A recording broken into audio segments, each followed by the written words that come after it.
টাকা তুলতে ব্যাংকে এসেছেন উজ্জ্বল। ইটালি থেকে এই অর্থ পাঠিয়েছেন বড় ভাই। পরিবারের আপদে বিপদে তিনিই ভরসা। এভাবে অনেক পরিবারকে খরচে শহরে টিকে থাকার সাহস যোগাচ্ছে প্রবাসীরা। ফ্যামিলি এক্সপেন্স বিয়ারের ক্ষেত্রে ওনার একটা বড় অবদান আছে। তা আমরা যদি অন্যান্য কোনো ইনভেস্টমেন্টেও যাই, যেমন আমরা সেখানেও উনি কন্ট্রিবিউট করে আর কি।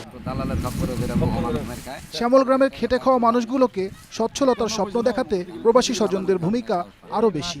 আমার ছেলে আজ বিদেশে গেছে, হয়তো মাসে 1 লাখ পাঠায়, যাই পাঠায় আমার এই দেশে আমার উন্নত হইতেছে বা আমার দেশ উন্নত হইতেছে। হ্যাঁ, অনেক সাহায্য করে, বিভিন্ন কাজে সাহায্য করে, মাদ্রাসা, মসজিদ, স্কুল, তার আশেপাশে তার আত্মীয় স্বজন। আমার মতো আরো হয়তো 5 জনের ছেলে যেত, তাহলে আর একটু দেশ উন্নত হতো, কিন্তু এরা তো পাঠাইতে পারে না, কারণ এদের দালালের সমস্যা করে। এই এলাকার যদি 10 জন যায়, আরো 10 জন যাইতে উদ্যোগ নেব।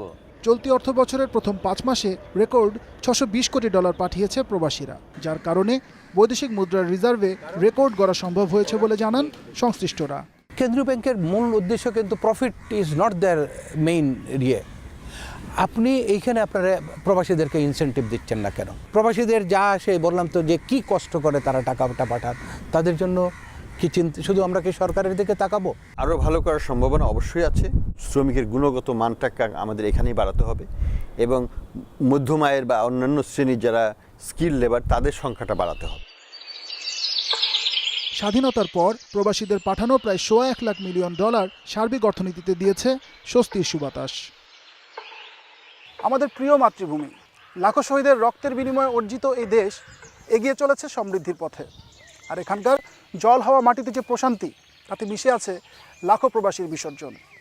স্বাধীনতার 43 বছরে স্মরণ করতে চাই সেই সব নেপথ্যের নায়কদের কথাও।